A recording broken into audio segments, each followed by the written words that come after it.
Assalamualaikum, salam sejahtera bagi TikTok. Selamat tahun baru 2024. Hari ini saya nak beri sedikit pendapat lah mengenai MP Berwas ni. Sebab apa yang telah berlaku di Malaysia, apa yang dilakukan oleh MP Berwas ni hampir sama apa yang telah berlaku di Indonesia. Ya, Ahok, saya rasa ramai yang tahu kan, apa yang berlaku ialah beliau memberi sedikit komen ataupun mengenai agama Islam, memberi cadangan, tapi tanpa mengira sensitiviti orang yang beragama Islam. Jadi akhirnya beliau dipenjara 2 tahun. Adakah MP Berwas akan dijatuhi hukuman? Saya tidak tahu. Tapi dia telah melampaui batas ni, ya, MP Berwas ni. Dan saya tidak rasa hairan. Permainan politik DAP, ya, kerap memainkan isu agama dan bangsa. Contohnya, second class citizen. Second class citizen ini telah dimainkan oleh DAP dulu sampai sekarang. Sampai sekarang ramai golongan Tionghoa masih percaya akan second class citizen ni. Dan juga mereka percaya yang orang Melayu yang beragama Islam, bila mereka beranak lebih, kerajaan akan membantu mereka, akan beri sokongan kepada mereka. Tapi mereka tidak sedar yang bantuan itu kebanyakan adalah daripada zakat. Ya, saya tak tahulah adakah mereka faham apakah itu zakat, tapi saya tahu, saya harap mereka faham lah apa itu zakat. Biar mereka sendiri yang cari apa maksud itu zakat lah. Dan mereka juga percaya bahawa masjid-masjid yang telah dibina ni kebanyakan akan diberi bantuan oleh kerajaan, tapi bukan semua, mereka tidak tahu, ya. Dan ia juga dipolitikkan, ni mengatakan yang beragama Islam bina masjid semuanya akan diberi bantuan oleh kerajaan. Tidak. Tetapi isu ini telah dipermainkan oleh DAP setelah sekian lama. Sampai sekarang pun mereka memainkan politik yang sama. Jadi hari ini telah menunjukkan kebenaran cara politik DAP. Kaum Tionghoa, kaum Cina, kamu orang sedarlah yang sekarang pada waktu ni kamu sedang ditunggang. Ya, ditunggang oleh puak DAP ini untuk menang dekat atas kerusi itu sebagai ahli parlimen. Dan mereka akan terus memecah belahkan kaum yang bukan beragama Islam, tak Islam. So, adakah negara ini akan maju ke depan dengan politik yang lama? Ya.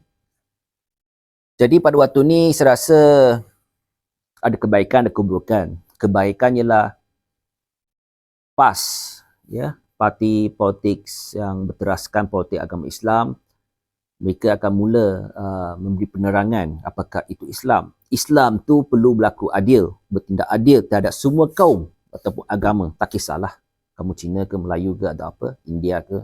Tapi sebagai pemimpin yang beragama Islam, mereka mesti bertindak adil. Keadilan tu pasti ada.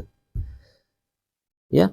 Dan jika kalau seperti yang DAP katakan, ya, polisi dahulu tu memang gagal, dikata gagal.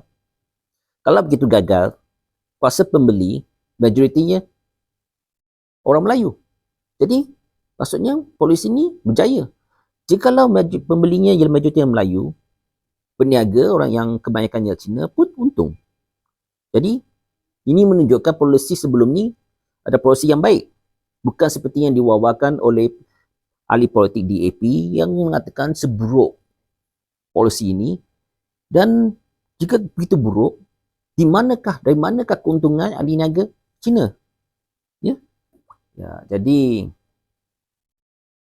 saya nak mengatakan ialah kaum Cina, kita perlu maju ke depan. Ya, bekerjasama dengan kawan-kawan yang lain.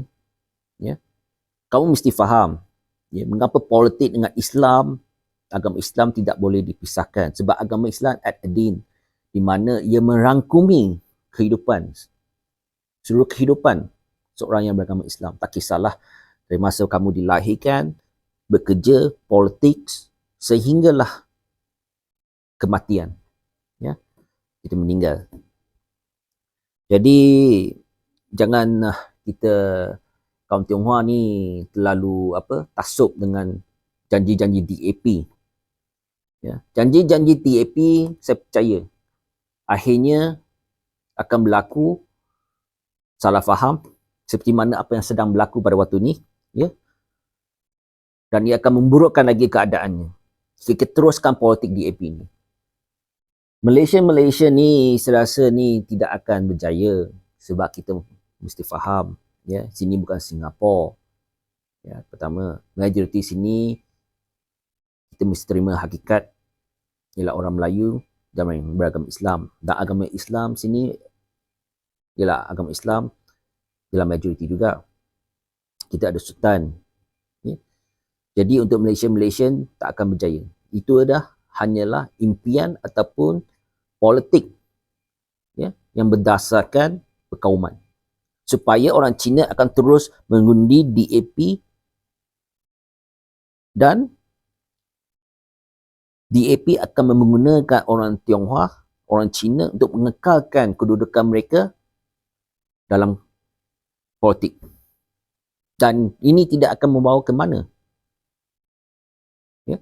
Jadi apa yang telah dijanjikan oleh DAP selepas menjadi kerajaan, adakah mereka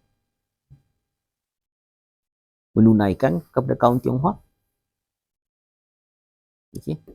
Jadi hari ini saya tahu ada di luar sana yang bersependapat dengan saya ataupun percaya jalan yang sebenar untuk Malaysia penyelesaian ialah asimilasi. Ya, dan asimilasi ni adalah satu topik yang besar dan ia perlu dibincangkan dengan lebih dalam lagi, ya, dan tak ada paksaan. Tapi saya percaya ramai yang telah lihat, ya, selama 66 tahun ke mana negara kita, arah tujuan negara kita ni. Jadi perkara begini, siapa yang berminat, mungkin satu hari nanti kita akan adakan live, kita boleh bincang, ya. Tapi akhirnya sebelum saya mengakhiri penjarahan tersebut, saya ingin mengatakan DAP kali ini atas permainan politik mereka yang kerap memainkan isu agama dan bangsa, kali ini mereka memang terbakar lah. Dan saya amat menyokong, ya, NGO-NGO yang bangsa Melayu, NGO Melayu dan beragama Islam untuk terus menekan puak-puak DAP ini.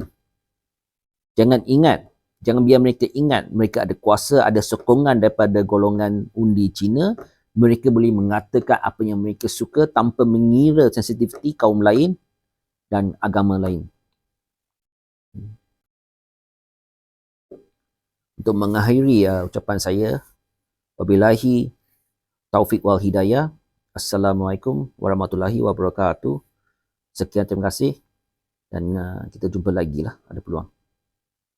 See you.